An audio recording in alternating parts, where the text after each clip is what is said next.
کیا آپ جانتے ہیں کہ زمین کا ایٹماسفیئر کیا ہے؟ اور کیا آپ کو معلوم ہے کہ قرآن حکیم میں زمین کے ایٹماسفیئر یا ماحول کے بارے میں کیا بیان فرمایا گیا ہے؟ اور کیا آپ یہ بھی جانتے ہیں کہ زمین کا یہ ماحول کس طرح سے تبدیل ہوتا ہے؟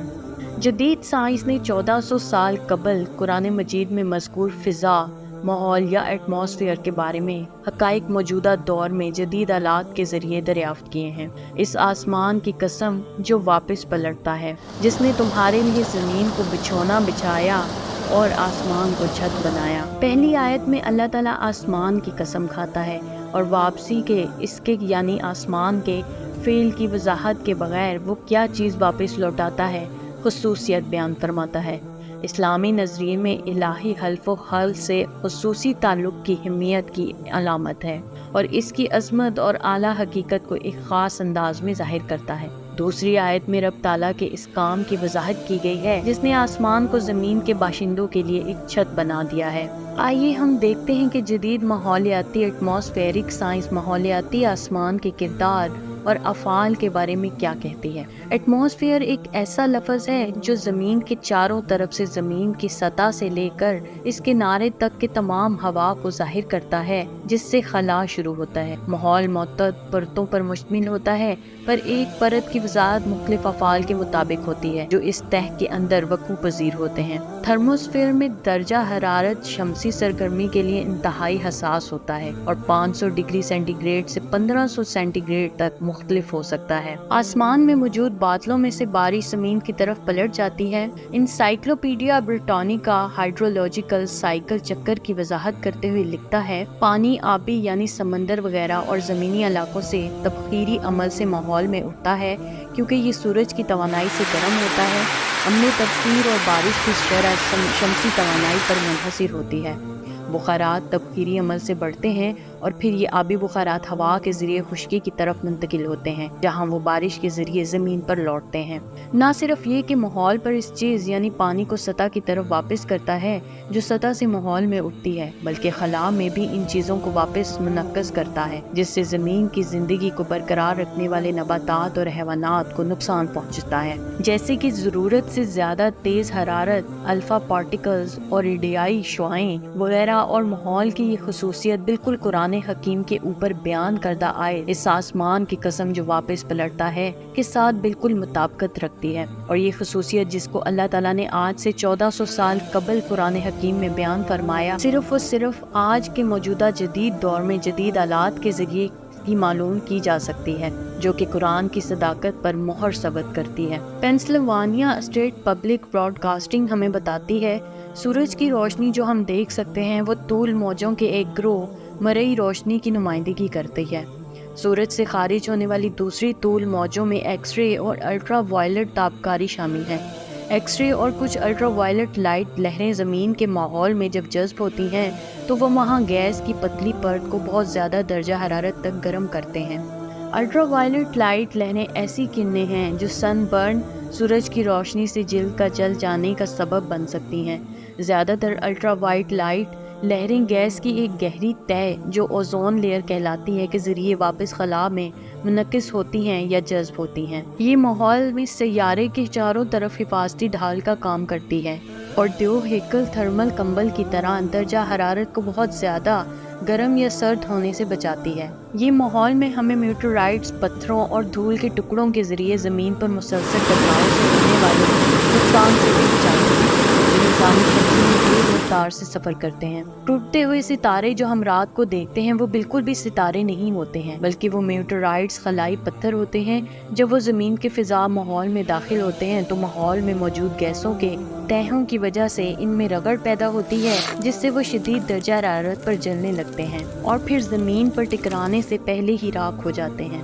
زمین کے قطبی اسٹراٹوسفیرک بادل زمین کے اوزون سوراخ کی تخلیق میں بھی حصے دار ہیں۔ انسائکلوپیڈیا بریٹانیکا اسٹراسفیئر کے کردار کو بیان کرتے ہوئے خطرناک الٹرا وائٹ تابکاری کو جذب کرنے میں اس کے حفاظتی کردار کے بارے میں بتاتا ہے۔ بلائی اسٹریٹوسفیئر کے ریجنز میں سورج سے الٹرا وائلٹ روشنی کا جذب ہونا آکسیجن کے مالیکیولز کو توڑ دیتا ہے۔ آکسیجن ایٹموں کی O2 کے مالیکیولز کے ساتھ ریکمبینیشن سے اوزون گیس بنتی ہے اور اس سے اوزون کی پرت بن جاتی ہے جو نیچے ماحول کو مضر تابکاری سے بچاتی ہے۔ البتہ ٹیمپریٹ لیٹیٹیوڈ کے مقامات پر اوزون کی بڑھتی ہوئی کمی کی دریافت کرنا بہرحال زیادہ پریشان کن ہے، جہاں دنیا کی آبادی کا ایک بہت بڑا حصہ رہتا ہے، چونکہ اوزون کی تہ اس خطرناک الٹرا وائلٹ تابکاری کے خلاف ڈھال کا کام کرتی ہے جو جلد کے کینسر کا سبب بنتی ہے۔ میسوسفیئر وہ پرت ہے جس میں زمین کے ماحول میں داخل ہونے کے دوران بہت سے خلائی پتھر جل کر راکھ ہو جاتے ہیں۔ ایک کرکٹ کی ہارڈ بال کو 30,000 میل فی گھنٹہ کی تیز رفتار سے آپ کی طرف سفر کرنے کا تصور کریں۔ بہت سے بڑے بڑے خلائی پتھر اسی طرح تیز ہوتے ہیں۔ جب وہ ماحول میں اس اسپیڈ سے داخل ہوتے ہیں تو یہ پتھر 3000 ڈگری فارنہائٹ سے زیادہ گرم ہوتے ہیں اور وہ بہت تیزی سے چمکتے ہیں۔ ایک خلائی پتھر جب ماحول میں داخل ہوتا ہے تو اس کے سامنے ہوا کو دباتا ہے جس سے ہوا گرم ہوتی ہے اور اس کے نتیجے میں پتھر بھی گرم ہو جاتا ہے اور ہمیں آسمان میں چمکتا ہوا نظر آتا ہے۔ میسوسفیئر گہرے رنگ کا کنارہ ہے جو زمین کے اوپر کناروں میں نظر آتا ہے۔ سیارہ زمین کے ایک مقناطیسی قوت کے میدان سے گھرا ہوا ہے۔ خلا میں ایک بلبلہ جس کو میگنیٹوسفیئر کہتے ہیں جو ہزاروں میل چوڑا ہے۔ میگنیٹوسفیئر ایک ڈھال کا کام کرتی ہے جو ہمیں شمسی طوفانوں سے بچاتا ہے۔ تاہم ناسا کے امیج اسپیس کرافٹ اور مشترکہ ناسا یورپی اسپیس ایجنسی کلسٹرز سیٹلائٹ کے نئے مشاہدات کے مطابق زمین کے میگنیٹوسفیئر میں بعض اوقات بے حد دراڑیں پیدا ہوتی ہیں اور گھنٹوں کھلی رہتی ہیں جو خطرناک شمسی ہواؤں اور طاقتور خلائی طوفانوں کو ان میں سے گزرنے کا راستہ دیتی ہیں۔ خوش قسمتی سے ان دراڑوں کے باوجود زمین کی سطح تک شمسی ہواؤں کو پہنچنے کا موقع نہیں ملتا۔ ہمارا ماحول ہماری حفاظت کرتا ہے، یہاں تک کہ ہماری زمین کا مقناطیسی میدان کچھ وقت کے لیے کام نہ بھی کر رہا ہو تو بھی ہمارا ماحول ان شمسی ہواؤں اور الفا ذرات اور تابکاری وغیرہ کو واپس منعکس کر دیتا ہے۔ اس آسمان کی قسم جو واپس پلٹتا ہے۔ 7ویں صدی کے عرب کے صحرا میں یہ کیسے ممکن ہو سکتا ہے کہ کوئی آسمان کو اس قدر واضح طور پر بیان کر سکے کہ جس کے متعلق صرف جدید ٹیکنالوجی کے ذریعے ہی دریافت کیا جا سکتا ہے۔ واحد راستہ ہے اگر اس زمینی ماحول آسمان کے خالق کی طرف سے وحی ملی ہو۔ اللہ تعالیٰ قرآن حکیم میں ارشاد فرماتا ہے، پس اللہ جس کسی کو فضلاً ہدایت دینے کا ارادہ فرماتا ہے اس کا سینہ اسلام کے لیے کشادہ فرما دیتا ہے، اور جس کسی کو عدلاً اس کی اپنی خرید کردہ گمراہی پر ہی رکھنے کا ارادہ فرماتا ہے اس کا سینہ ایسی شدید گھٹن کے ساتھ تنگ کر دیتا ہے گویا وہ بمشکل آسمان یعنی بلندی پر چڑھ رہا ہو۔ اسی طرح اللہ ان لوگوں پر عذاب واقعہ فرماتا ہے جو ایمان نہیں لاتے۔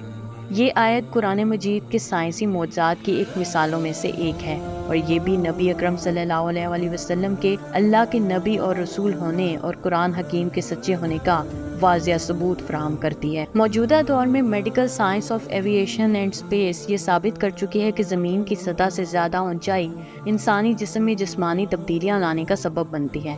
مثلاً چھاتی میں دباؤ اور تنگی کا احساس ہوتا ہے اور پھر انسان اس شدید حالت پر پہنچ جاتا ہے جس کے متعلق قرآن حکیم کی آیت میں بیان موجود ہے۔ اس کا سینہ ایسی شدید گھٹن کے ساتھ تنگ کر دیتا ہے گویا وہ مشکل آسمان پر چڑھ رہا ہو۔ اس کی وجہ یہ ہے کہ جتنا انسان بلندی پر جاتا ہے اتنا ہی ایٹماسفیئر ماحولیاتی دباؤ کم ہوتا ہے اور ساتھ ہی آکسیجن لیول بھی کم ہو جاتا ہے۔ اگر انسان سطح سمندر سے 10,000 فٹ کی بلندی پر جاتا ہے تو وہ آکسیجن اور ماحولیاتی دباؤ دونوں میں کمی محسوس کرتا ہے۔ اگر وہ 16,000 فٹ اونچائی تک جاتا ہے تو نبض بڑھتی ہے اور اسی طرح اس کی سانس پھولنا شروع ہو جاتی ہے اور بلڈ پریشر بڑھ جاتا ہے تاکہ اس کے جسم کو ضروری آکسیجن فراہم کی جا سکے۔ اگر تاہم وہ 25,000 فٹ اونچائی تک پہنچ جاتا ہے تو اس کا جسم اس طرح کے غیر فطری بلندی سے نمٹنے میں ناکام ہو جاتا ہے۔ تو پھر کیا ہوتا ہے؟ کچھ علامات ظاہر ہونے لگتی ہیں۔ پہلے اس سے محسوس ہوتا ہے کہ اس کا چھاتی بند اور تنگ ہو رہی ہے، اس کا سینہ